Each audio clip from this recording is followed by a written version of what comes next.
It's after Labor Day, baby. You better take that white off. There's a non sequitur. What is this podcast? What did you stumble upon? Well, let me tell you. This is the Austin stand-up comedy podcast where I talk about stand-up comedians in Austin.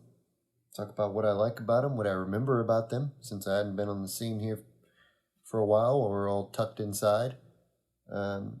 And any jokes that I remember, in hopes of injecting some positivity into the comedy scene while we all wait to get back out there in full force. This week's episode, I'd like to talk about a couple select comics. I'd like to talk about Chris Howard. I'd like to talk about Chris Tellez. And I'd like to talk about Kandace Medina. Let's get into it. Let's get into it. Chris Howard, young fella, seems super ambitious, gets out there and gets it done. He's somebody I've really enjoyed. I really used to enjoy seeing because he was somebody who was getting a lot better very quickly. I think it's just because of sheer hard work. I was out doing open mics what seemed like all the time. And what I really liked about his development was that he started to it was clear that he was picking up on what people thought was funny about him, which unfortunately some comics don't ever do that.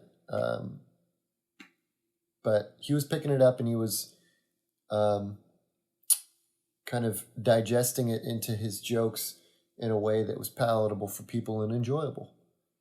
I remember he has one joke about the Wizard of Oz. That was my favorite of his. Me and Joe always joke because I think at one point he goes, "You guys watch YouTube? Anybody here watch YouTube?"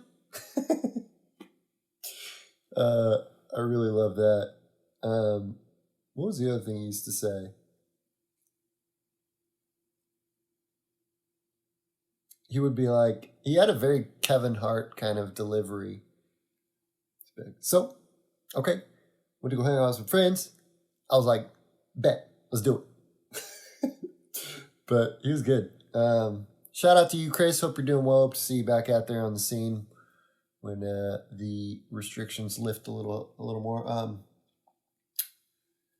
Chris Tellez. So I don't think I've actually ever seen Chris Tellez live, which would make you think what the hell, dude? Why are you even bringing this dude up? But he and AJ actually used to have a podcast. Oh man, I should have looked up the title. Why Should We Care? Holy shit, I can't believe I remembered that off the top of my dome. I think the podcast still live out there somewhere. Go check it out though, because also reason A, AJ's awesome. Reason B, Chris is also a really good host, and I think the premise of the podcast is they bring stand-up comedians in Austin on, and they have to pitch a show, and kind of pitch it in terms of why should you care about the show. So, I think my favorite episode of theirs was Andrew Clarkston. He talked about this old episode of these racers, these guys who race trucks or cars or something. One of them has he takes people's sleeves whenever they wins. It's the most random shit, but that was a really enjoyable episode. So if you want to start with one, go start with that one. But any friend of AJ's is a friend of mine. So shout out to you, Chris. Hope you're doing well. I'm sure I'll meet you out there on the scene at one point or another. And then Kandace Medina, who I've seen countless times at the Parlor and other venues as well. She has a very deadpan delivery.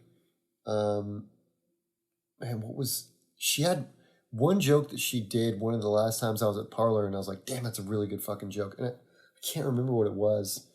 I know she has a Billie Eilish joke that I always remember her, that I kind of identify with her. Man, I'm sorry, Kandace. I know there's another one you were doing right before the scene let up. It was topical too. Maybe that's why I can't remember it, because it was topical in March. Ain't topical no more. But Yeah, I don't know Candace either, but I remember always enjoying seeing her sets. So hope you're doing well, Candace. I think that's all. It's a short episode for this one, but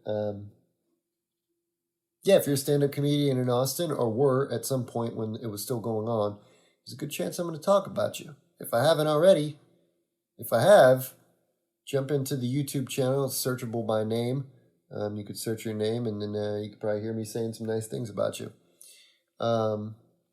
Otherwise, seems like the scene is opening up a little bit, which is good. We're kind of peeking our heads out, taking a look. So if you're just a fan listening, not like a fan of me, but a fan of stand-up comedy, especially in Austin, get out there and get you a drink and watch some people either make you laugh or bomb. Either way, it is a beautiful insight into the psychology of people who are not all there in the head. So stay safe, stay healthy. Stand-up comedy's coming back. Have a good night.